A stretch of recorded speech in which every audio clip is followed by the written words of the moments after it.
Hello student, welcome to Vidyalankar's digital classroom. स्वागत है आप सभी का। और आज हम सीखेंगे स्टूडेंट केमिस्ट्री का एक इंपॉर्टेंट टॉपिक, बहुत ही बेसिक टॉपिक है, बहुत ही कंसेप्चुअल टॉपिक है, जो आपको बहुत ज्यादा हेल्प करेगा फिजिकल केमिस्ट्री के प्रॉब्लम सॉल्व करने में। आप ये भी समझ सकते हो कि ये टॉपिक फिजिकल केमिस्ट्री का बेस है। ये टॉपिक अगर आप अच्छा कर लेते हो तो फिजिकल केमिस्ट्री का मतलब बहुत सारा हेल्प आपको हो जाएगा। यहाँ पर आपका 30 to 40% आप फिजिकल केमिस्ट्री को अंडरस्टैंड कर सकते हो। और ये जो टॉपिक मैं आज स्टार्ट करने जा रहा हूं, जिस टॉपिक पर हम अगले कुछ लेक्चर में डिस्कशन करने वाले हैं, उस टॉपिक का नाम है मोल कंसेप्ट। ठीक है, तो ये मोल कंसेप्ट है क्या, मोल कंसेप्ट होता क्या है, मोल कंसेप्ट को कैसे हम अलग अलग पॉइंट से रिलेट करते हैं, ये आज हम देखेंगे स्टूडेंट। या अगले कुछ लेक्चर्स में इसको समझने की कोशिश करेंगे। तो सबसे पहले जानते हैं कि मोल का डेफिनेशन क्या है, मोल का मतलब क्या होता है। ठीक है, सो देखिए मोल क्या होता है। Mole of a substance, mole of a substance is the amount of matter या amount of substance भी आप बोल सकते हो, amount of substance contains fixed number of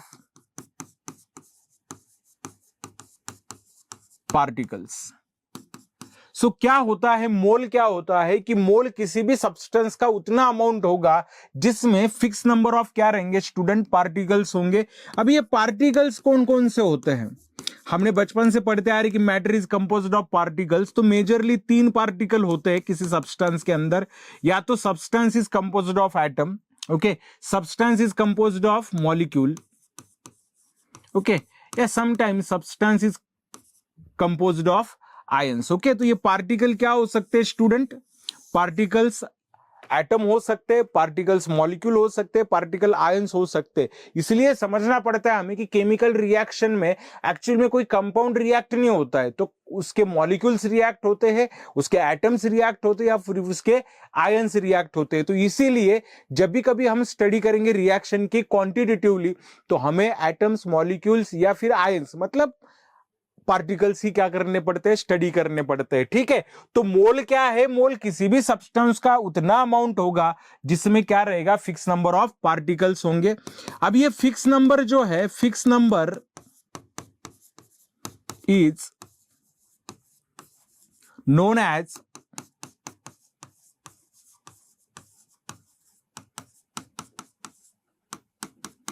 Avogadro's number. ये जो फिक्स नंबर है स्टूडेंट, इस फिक्स नंबर को हम क्या बोलेंगे, Avogadro's number. And Avogadro's number is denoted by NA. Avogadro number किससे डिनोट करते हैं हम, एनए से डिनोट करते हैं। वैल्यू क्या है एनए की, वैल्यू ऑफ एनए इज, अभी ये वैल्यू ना स्टूडेंट आपको जब तक केमिस्ट्री से आपका कंसर्न होगा, जब तक केमिस्ट्री से आपका रिलेशन रहेगा, तब तक इस वैल्यू को आपको भूलना नहीं है। नींद में से उठाए, कहीं से भी आपको उठाए, कभी आपको पूछे, तो ये वैल्यू आपको याद करनी है, मेमोराइज करनी है, दिमाग में फिट करनी है। द एनए की जो वैल्यू होती है स्टूडेंट, वो होती है 6.022 इंटू 10⁻23, 6.022 इंटू 10⁻23। तो किसी भी सब्सटेंस का अगर मैं 1 मोल ले रहा हूं, याद रखिए स्टूडेंट, किसी भी सब्सटेंस का मैं 1 मोल ले रहा हूं, मतलब उसके अंदर फिक्स नंबर ऑफ क्या रहेंगे, पार्टिकल्स होंगे। और ये फिक्स नंबर ऑफ पार्टिकल की वैल्यू होगी 6.022 इंटू 10⁻23। चलिए समझते हैं इसको एक एनालॉजिकल एग्जाम्पल के बेसिस पे। ठीक है, सपोज मैं किसी सब्सटेंस का क्या ले रहा हूं, 1 मोल ले रहा हूं, तो उसमें कितने पार्टिकल्स है स्टूडेंट, 6.022 इंटू 10⁻23 क्या रहेंगे, पार्टिकल्स। ओके, तो ये जो मोल होता है ना, तो ये नंबर से रिलेट करता है। किससे रिलेट करता है, ये रिलेट करता है स्टूडेंट किससे, नंबर से रिलेट करता है। ओके, अब इसका एक एनालॉजिकल एग्जांपल देखते हैं। सपोज आप कभी स्टेशनरी मार्केट चले गए या किसी भी फ्रूट मार्केट आप चले गए, कंसीडर करते आप स्टेशनरी मार्केट चले गए, आपको रजिस्टर खरीदने हैं। आपने शॉपकीपर को, दुकानदार को 1 डजन रजिस्टर पूछ लिया। ठीक है, क्या 1 डजन रजिस्टर आपने पूछ लिया या नोटबुक पूछ लिया उनको कि 1 डजन रजिस्टर आपको चाहिए। तो वो क्या करेगा, आपको तोल के देगा, बिल्कुल नहीं, वो क्या करेगा, आपको काउंट करके देगा। तो कितने काउंट करेगा वो, 12 काउंट करेगा। इसका मतलब क्या है, जब आप 1 डजन रजिस्टर मांग रहे हो, मतलब कितने नंबर मांग रहे हो, 12 नंबर। कितने नंबर, 12 नंबर। तो डजन ये कंसेप्ट मास से रिलेट है क्या स्टूडेंट, ने नंबर से, एक फिक्स नंबर है डजन के लिए, कितना है, 12। चलिए दूसरा एक एग्जांपल देखते हैं। सपोज आपको ना 1 डजन पेन खरीदने, तो क्या पेन कुछ अलग मिलेंगे आपको, नहीं। 1 डजन आप पेन भी खरीदते हो तो आपको कितने नंबर्स मिलेंगे, 12 नंबर मिलेंगे। तो 1 डजन आप कोई भी चीज खरीद लो, कोई फल खरीद लो, कोई भी चीज खरीद लो, चम्मच खरीद लो, कुछ भी खरीद लो, रजिस्टर खरीद लो, पेजेस खरीद लो, कुछ भी अगर आप 1 डजन खरीदते हो तो आपको कितना काउंट करके मिलेगा, 12।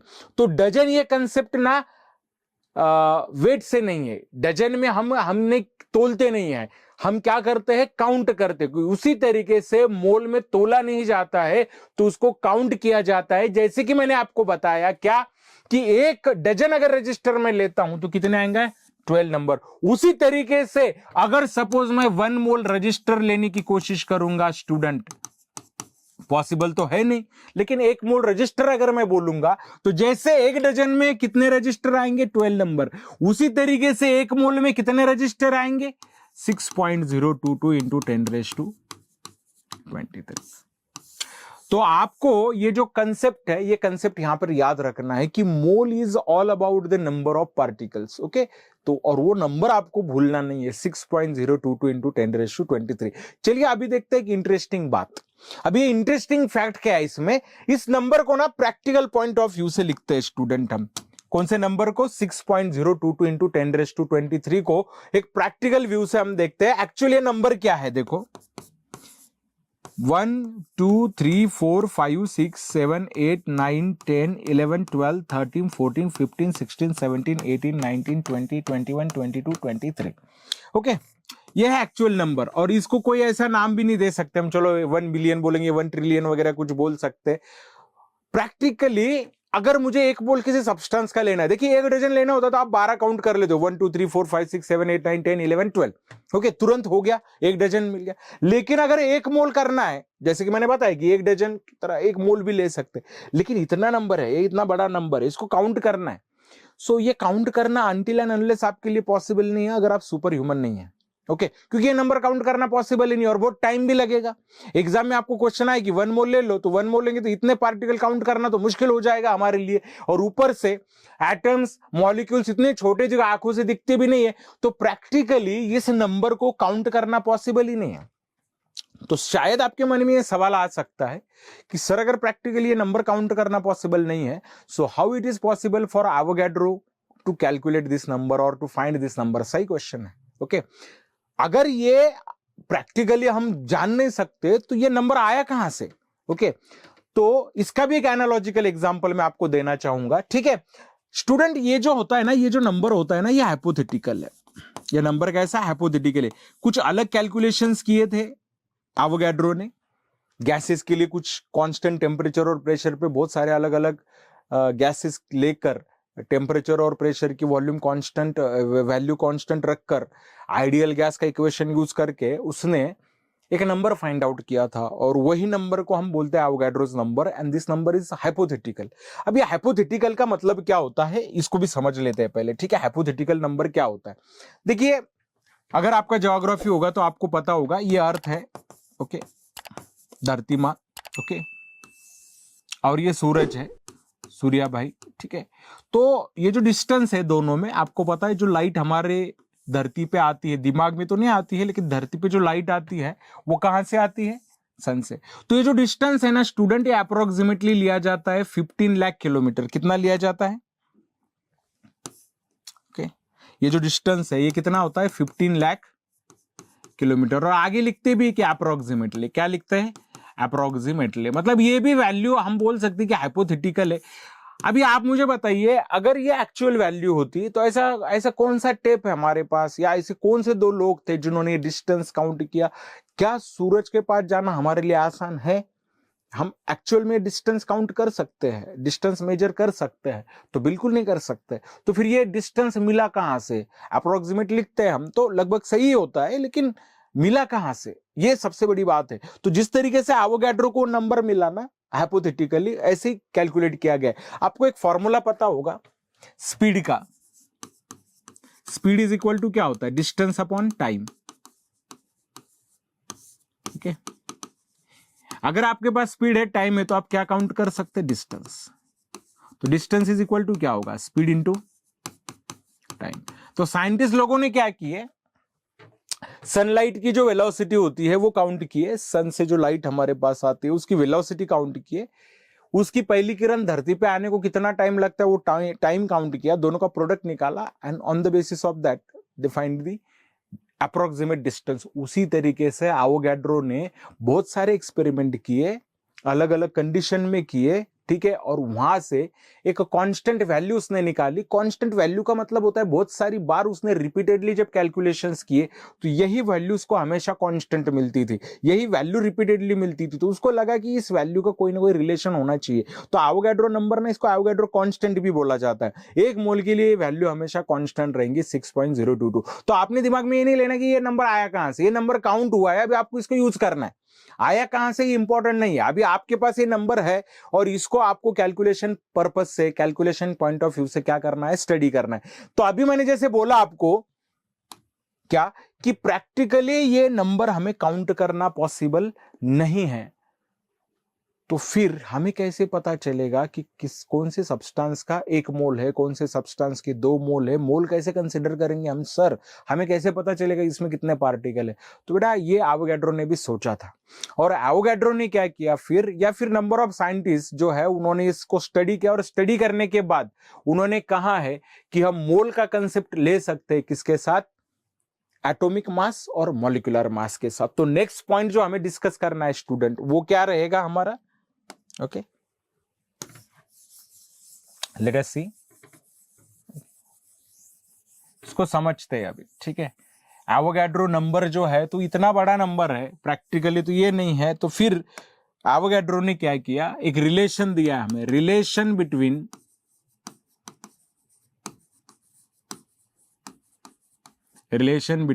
एवोगैड्रोज नंबर, इसको बोलते हैं Avogadro's number, and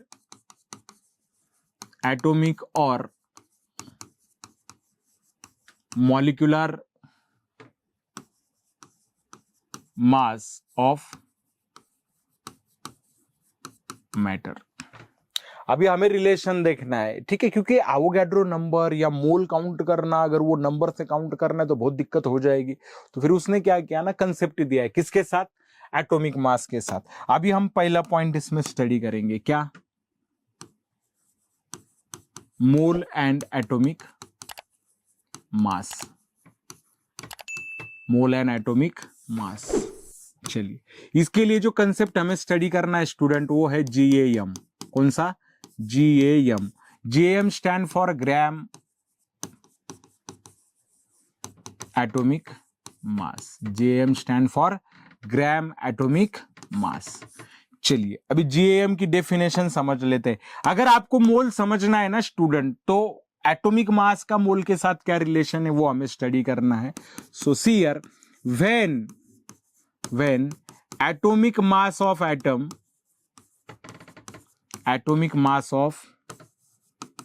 atom is expressed in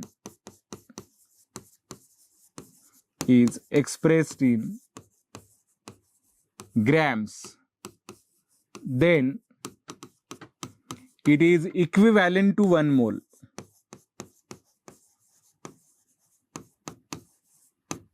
It is equivalent to 1 mole and consider as gram atomic mass, या शॉर्टली इसको बोलते हैं हम GAM।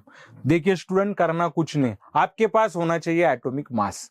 हमारे पास जो एटॉमिक मास होता है वो AMU में होता है, एटॉमिक मास यूनिट में होता है। हमें करना क्या है, बस उसी एटॉमिक मास को हमें ग्राम में कन्वर्ट करना है, ना मिलीग्राम में कन्वर्ट करना है, ना किलोग्राम में कन्वर्ट करना है, सिर्फ किस में कन्वर्ट करना है, ग्राम में कन्वर्ट करना है। अगर आपको मिलीग्राम में दिया है, आपको अगर किलोग्राम में दिया है, तो आपका काम है कि आप उसको किस में कन्वर्ट करें, किलोग्राम में कन्वर्ट करें। तो जब भी कभी किसी भी एटम का एटॉमिक मास हम किसमें कन्वर्ट करते हैं स्टूडेंट? अगर हम उसको कन्वर्ट करते हैं किसमें, ग्राम्स में कन्वर्ट करते हैं, तो वो इक्विवेलेंट होता है, किससे इक्विवेलेंट होता है? 1 मोल से, और उसी को कंसिडर किया जाता है स्टूडेंट ग्राम एटॉमिक मास। अब ये जो ग्राम एटॉमिक मास है इसको रिलेट करते हैं, देखो 1 GAM is equal to 1 gram atom. 1 gram atom अलग चीज है, ध्यान में रखो, 1 ग्राम ऑफ एटम नहीं है, 1 ग्राम एटम है। 1 ग्राम ऑफ एटम मतलब एटम का 1 ग्राम लेना होता है, 1 ग्राम एटम मतलब 1 मोल होता है, ठीक है। So 1 gram atom is equal to कितना आएगा? 1 mole, and is equal to क्या आएगा? 6.022 इंटू 10⁻23 एटम्स। ओके, ये होता है इनके बीच में रिलेशन, ठीक है। ओके, तो 1 मोल अगर किसी एटम का आपको लेना है स्टूडेंट, तो बस उसके एटॉमिक मास को ग्राम में ले लो, आपको क्या मिल जाएगा? 1 मोल मिल जाएगा, जिसको मैं कह सकता हूं 1 GAM या फिर 1 ग्राम एटम। क्या कहेंगे? 1 ग्राम एटम। चलिए इसके कुछ एग्जाम्पल मैं आपको अभी एक्सप्लेन करता हूं, ठीक है। चलिए, ओके, सी हियर,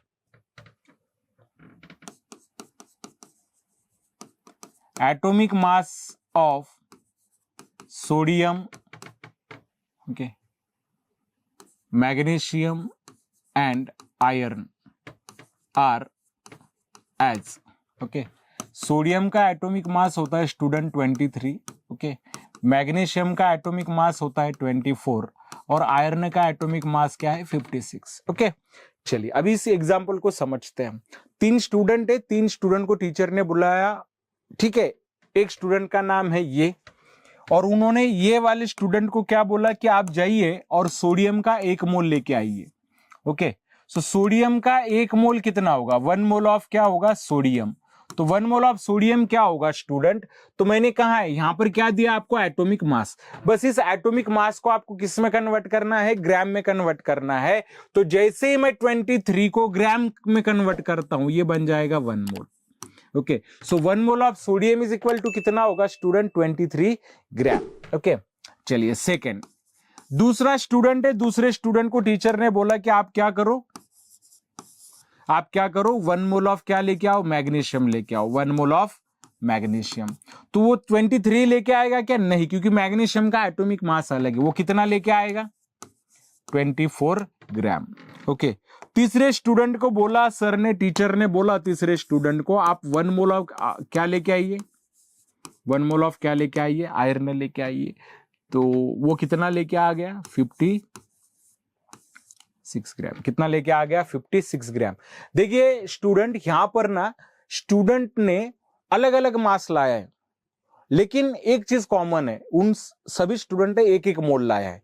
अभी यहां पर ना मोल इंपॉर्टेंट है, मास इंपॉर्टेंट नहीं है, ठीक है। मास तीनों का अलग अलग है, लेकिन यूनाइट हुए वो 1 मोल से। तो इन सबका जो यूनियन है, ये यूनियन क्या है? 1 मोल। क्या है? यूनियन क्या है? 1 मोल। और इसका मतलब क्या है स्टूडेंट? अगर मैं क्या कर रहा हूं, अगर मैं 1 मोल ऑफ सोडियम, मतलब कितना ग्राम सोडियम ले रहा हूं? 23 ग्राम सोडियम ले रहा हूं, मतलब उसमें सोडियम के कितने आइटम होंगे? 6.022 इंटू 10⁻23, यानी ये एटम्स। यहां पर अगर मैं 24 ग्राम ले रहा हूं तो कितना आएगा? 6.022 इंटू 10⁻23 क्या आएगा? mg atoms, okay. और लास्ट में 56 ग्राम अगर मैं लूंगा तो कितना आएगा? 10⁻23 क्या आएगा? Iron atoms. बराबर कि नहीं स्टूडेंट? ओके। भले इनका मास अलग अलग हो, लेकिन नंबर्स क्या है? सेम है। देखिए आपके घर पर रिश्तेदार आए, सपोज एक ने 1 डजन तरबूज लेके आ गया, तो तरबूज का मास अलग होगा, 12 ही लाएगा, लेकिन मास क्या होगा? अलग होगा, बराबर कि नहीं? लेकिन नंबर कितने होंगे? 12। एक आए, उन्होंने 1 डजन रजिस्टर लेके आ गए सपोज, ठीक है, तो कितने लेके आएंगे? 12 ही लेके आएंगे, लेकिन मास तो तरबूज इतना नहीं होगा, लेकिन तरबूज भी 12 है और रजिस्टर भी क्या है? 12 है। उसी तरीके से आपको इसको भी समझना है। हमने सबका मास अलग अलग लिया है, लेकिन जैसे तरबूज 1 डजन बोला ना मैंने, 1 डजन, सब 1 डजन लेके आ गए, तो नंबर सेम होंगे, मास सेम होंगे क्या? नहीं। तो यहां पर भी वैसे। होप आपको एटॉमिक मास से रिलेटेड मोल कंसेप्ट समझ में आया होगा स्टूडेंट। तो एटॉमिक मास जो होता है उसको जब हम ग्राम में कन्वर्ट करते हैं तो 1 मोल बन जाता है। 1 मोल मतलब फिक्स नंबर ऑफ पार्टिकल होते हैं, फिक्स नंबर ऑफ पार्टिकल होता है एवोगाड्रोस नंबर, और उसकी वैल्यू होती है स्टूडेंट 6.022 इंटू 10⁻23। आज के लेक्चर में, इस लेक्चर में बस इतना काफी है स्टूडेंट, इसको आप समझ लो। नेक्स्ट लेक्चर में हम देखेंगे मॉलिक्यूलर मास का रिलेशन मोल के साथ कैसे होता है। आज के लिए बस इतना। Have a nice day, thank you.